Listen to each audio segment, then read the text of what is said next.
আমরা পুরো দেশকে ঢেলে সাজাতে চাই এবং সেটা আমরা আসলে ব্যক্তির জায়গা থেকে নয়। সারা দেশে আলোচনার ঝড়। ডক্টর মোহাম্মদ ইউনূসের নেতৃত্বে 17 সদস্যের তত্ত্বাবধায়ক সরকারের সমন্বয়ক আসিফ মাহমুদ ভূঁইয়া যুব ও ক্রীড়া মন্ত্রণালয়ের দায়িত্ব পেয়েছেন।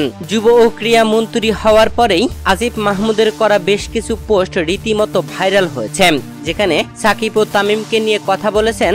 আর আসিফ মাহমুদের সেই পোস্টগুলোই সামাজিক যোগাযোগ মাধ্যম ফেসবুকে তুমুল ভাইরাল। সাকিব সম্পর্কে তিনি একটি পোস্ট করেছিলেন, আর সেই পোস্টে লিখেছিলেন, সাকিবের নেতৃত্বের অভাব বলতে দোষের কিছু নেই, সে খেলে আমি খেলবো না, যদি সে খেলে আমি অধিনায়কের আর্মব্যান্ড ছেড়ে দেব। এই পদ্ধতির মাধ্যমে স্থানীয় ক্রিকেটে কেউ যদি এটি করে থাকে তবে কি টিম স্পিরিট বজায় রাখা যায়? যদিও সাকিবকে নিয়ে আরো একটি পোস্ট করেছিলেন, তবে তিনি সেটা ডিলিট করেছেন। এবার তামিমকে নিয়ে করা আরেকটি পোস্ট তুমুল ভাইরাল হইল, যেখানে তামিমকে নিয়ে বর্তমান ক্রীড়ামন্ত্রী আসিফ মাহমুদের ফেসবুক পোস্টটি ভাইরাল হয়েছে। তিনি এই পোস্টটি 27 সেপ্টেম্বর 2023 লিখেছেন। তিনি এই পোস্টে লিখেছিলেন, তামিম ইকবালকে তার চাচা তামিম ইকবাল বলে ডাকেন, চাচা শক্ত হলে এরকম শত শত তামিম ইকবাল তৈরি হতো।